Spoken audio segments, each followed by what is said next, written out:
प्यारे बच्चों, हमारा जीवन रथ के पहिए के समान होता है। सुख और दुख आते जाते रहते हैं। जीवन की परिस्थितियों में परिवर्तन होता रहता है। जीवन के इसी उतार चढ़ाव को दर्शाती एक ऐसी ही कहानी जिसका शीर्षक है रथ चक्र का आज हम वाचन करेंगे तथा उसमें बताए गए संदेश को समझेंगे। बच्चों, इस कहानी के लेखक हैं हिमांशु जोशी जी। बच्चों, ये कहानी एक ऐसे परिवार की है जिसके मुखिया या कमाऊ व्यक्ति का असमय निधन हो जाता है। परिवार के ऊपर आर्थिक व अन्य प्रकार के संकट के बादल घिर आते हैं।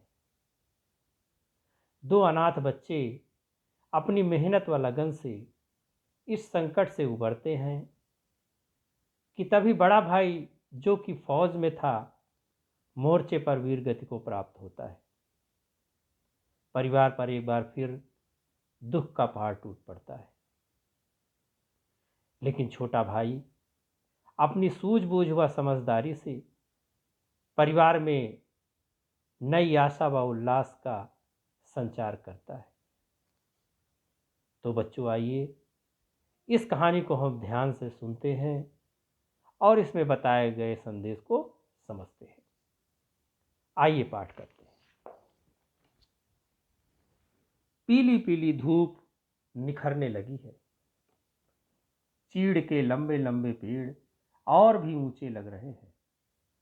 बर्फ से ढकी पहाड़ों की चोटियां पिघलते सोने की तरह चमक रही हैं। धुंध के उस पार मैं कुछ खोज रहा हूं, पर स्पष्ट कुछ दिखता नहीं। आज वर्षों बाद मैं फिर आया हूं यहां अपने घर। यहाँ के कण कण में शैशव की कितनी ही हर्ष विषाद मिश्रित स्मृतियां बिखरी पड़ी हैं। पिताजी का स्वर्गवास हुआ तब हम छोटे थे। माँ का बिलख बिलख रोना, दीदी के कभी न थमने वाले आंसू, बाबा का कोरे कागज सा सफेद चेहरा आज भी अनायास याद आते हैं तो अजीब सी सिहरन सी होती है और मैं कांप उठता हूं। मैं तब कनु के बराबर था। देहरी के पास मां सिर झुकाए बैठी थी। बाबा पत्थर की तरह गुमसुम हो गए थे। एक भी शब्द बोल ना पा रहे थे। दीदी मुझे गोद में उठाए चुपचाप रो रही थी। बस रोई ही जा रही थी। पिताजी की अकाल मृत्यु ने बाबा को और भी बूढ़ा बना दिया था। हाथ पांव अब अधिक चल ना पाते थे। स्मृति भी अब किसी सीमा तक साथ छोड़ रही थी। बातें करते करते बहक उठती। बार बार कोई बात बताने पर भी जल्दी भूल जाती। दुकान का जितना उधार जिनके पास था, उन सब ने ठेंगे दिखला दिए थे। सगे संबंधियों ने सहायता करना तो अलग रहा, पिताजी की आकस्मिक मौत का पूरा पूरा लाभ उठा लिया था। दोबारा अपनी रकम वसूल करने से भी चूके न थे।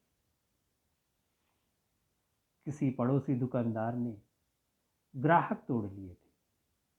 किसी ने अपने बगल की हमारी जमीन दाब ली थी। घर बाहर के सभी लोग जैसे हमें नोचने के लिए खड़े हो गए थे। कोई भी तो अपना नहीं दिखता था। बाबा बूढ़े थे, हम छोटे। तो देखिए बच्चों, कहानी के प्रारंभ में ही ये दिखाया गया है कि किस प्रकार जब घर के मुखिया की मृत्यु हो जाती है तो किस प्रकार से परिवार को सामाजिक व आर्थिक समस्याओं से जूझना पड़ता है। आइए बच्चों, आगे चलते हैं। एक दिन बाबा ने बड़े भैया को बुलाया। पता नहीं क्या कहा कि बड़े भैया सारा दिन उदास रहे। शाम को जब खेत से लौट रहे थे तो भैया बोली, जीतू, मैं पढ़ने अल्मोड़ा जाऊं तो तू घर का काम देख लेगा। मेरी समझ में बात नहीं है। भैया पढ़ने अल्मोड़ा जाएं यह तो ठीक है, लेकिन घर में मुझे क्या देखना है और कैसे? तू सारा दिन इधर उधर मित्रों के साथ घूमता रहता है। देखना, बाबा बूढ़े हो गए हैं, इतना बड़ा कारोबार है, दुकान में उनसे अधिक काम हो नहीं पाता। मुनीम रखते हैं, लेकिन वे भी लूट घसूट में कसर नहीं छोड़ते। तू स्कूल से लौटकर सीधा घर आया करना, किसी काम में मदद कर देना, इससे बाबा को बड़ा सहारा मिलेगा। बड़े भैया का स्वर भीग आया था। वे उसी बहाव में आगे बोले, ऐसा कोई भी नहीं जिसकी हम सहायता ले सके। पिताजी हमें खूब पढ़ाना लिखाना चाहते थे ना। अब बाबा चाहते हैं कि मैं आगे बढ़ूं, आगे बढ़ूं। पिताजी जिस तरह सारे काम चलाना चाहते थे वैसे ही सब चलें। बाबा का दिल नहीं दुखाना है। मैं खूब परिश्रम करूंगा, तू भी पढ़ने में मेहनत कर। बेकार का घूमना फिरना छोड़कर खाली समय में घर का काम देख। छुट्टियां मिलते ही मैं भी घर आ जाया करूंगा। और बड़े भैया सचमुच एक दिन चल पड़े।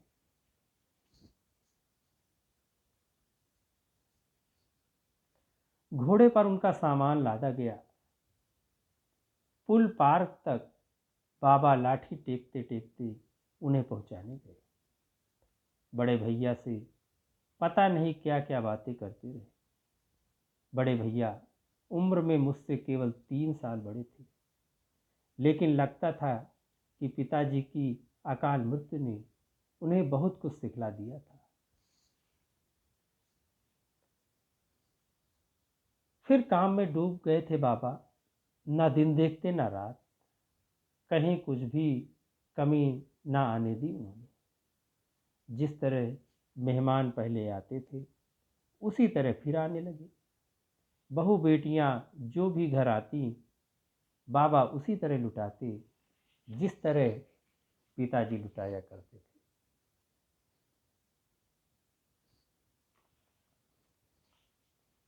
पाठशाला और अस्पताल के चंदों में अब भी उतनी ही रकमें दान दी जाती जितनी पहले दी जाती थी।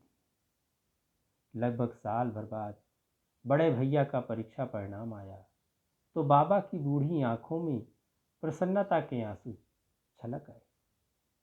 प्रथम स्थान पाया था उन्होंने, वजीफा भी मिलने लगा था।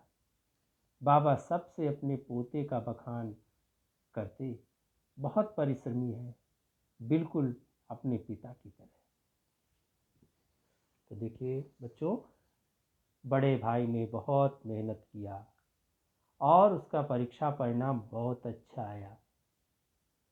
इस तरह मेहनत करने का फल यहाँ पर दिखाई देता है। आगे चलते हैं कहानी में। मैं स्कूल जाता, घर का दुकान का खेतों का काम भी देखता, खाली समय में पढ़ता और एक के बाद एक सीढ़ी पार करता चला गया। कभी एक भी पैसा व्यर्थ में खर्चते मुझे किसी ने नहीं देखा था। 2 बच्चे होनहार निकल गए तो मेरी जिंदगी भर की तपस्या सफल हो जाएगी, बाबा जब तब दोहराते रहते। पास पड़ोस के लोगों ने बगीचे लगवाने शुरू कर दिए थे। बाबा ने भी फलों के पौधे लगाने के लिए गड्ढे खुदवा दिए थे। वे सबको अच्छे फलों की पौध लाने को कहते। दुकान की छत की मरम्मत करवाकर पुताई करवा दी। गौशाला के आगे लंबा चौड़ा आंगन बनवा दिया था। बड़े भैया छुट्टियों में घर आए थे। शायद उन दिनों बाबा ने सेब और नाशपाती के पौधे लगवाए थे। अरे, इनके फूलने फलने तक मैं चिंता जिंदा ना भी रहूं, बच्चे तो खाएंगे। हमारा नरेंद्र फलों का बड़ा शौकीन था। आंगन के आगे लगे माल्टों की पौध वही लाया था चौबटिया से।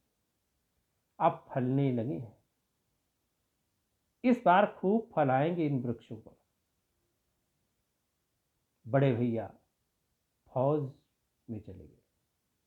धीरे धीरे उनकी पदोन्नति होती गई।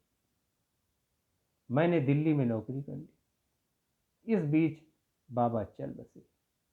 घर में केवल माँ ही रह गई थी, बिल्कुल अकेली।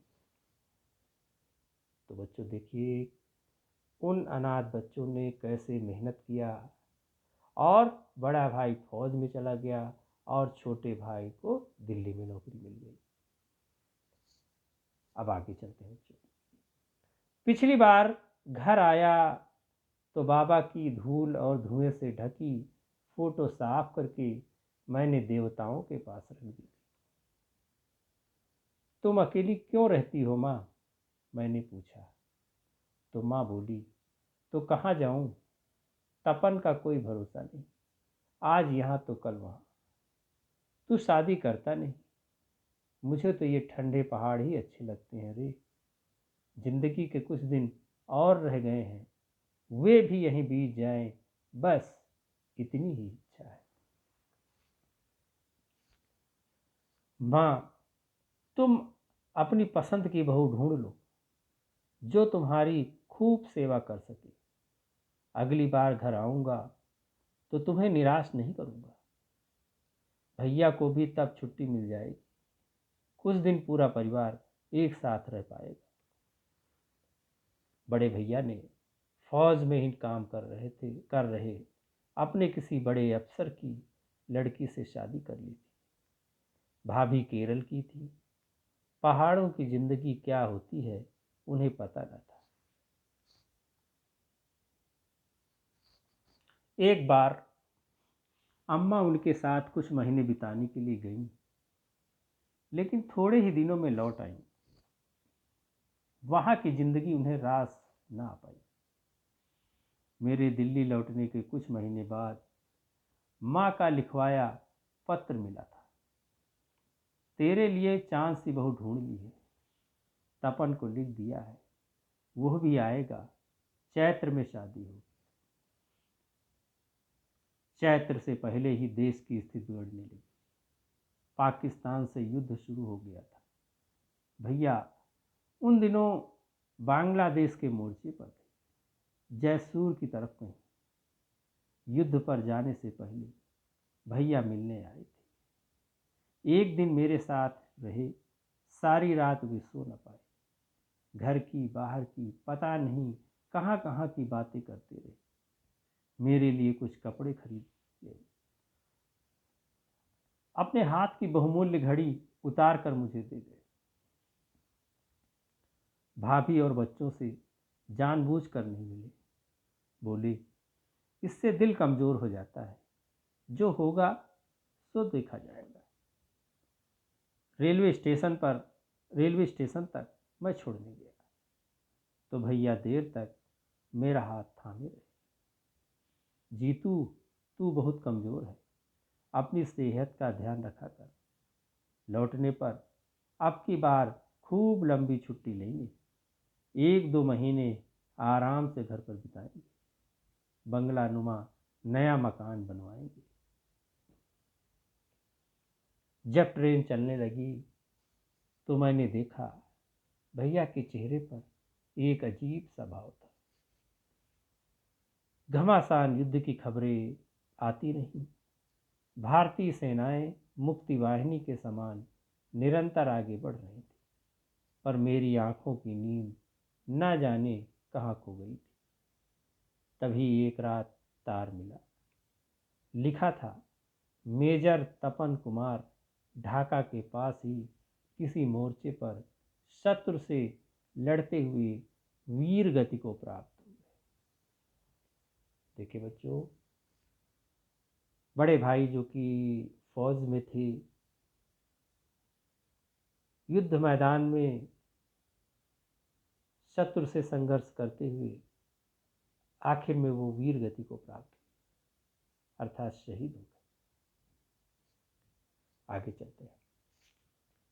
ये वज्रपात असह्य था हम लोगों के लिए। माँ पागलों की तरह दिन रात रोती रहती। मैं घर आया तो भाभी साथ थी और दोनों बच्चे भी।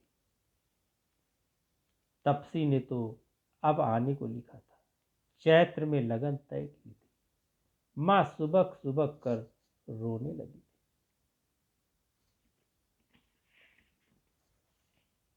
माँ, तुम्हें बहू चाहिए थी ना साथ रहने के लिए? लो, भाभी आ गई।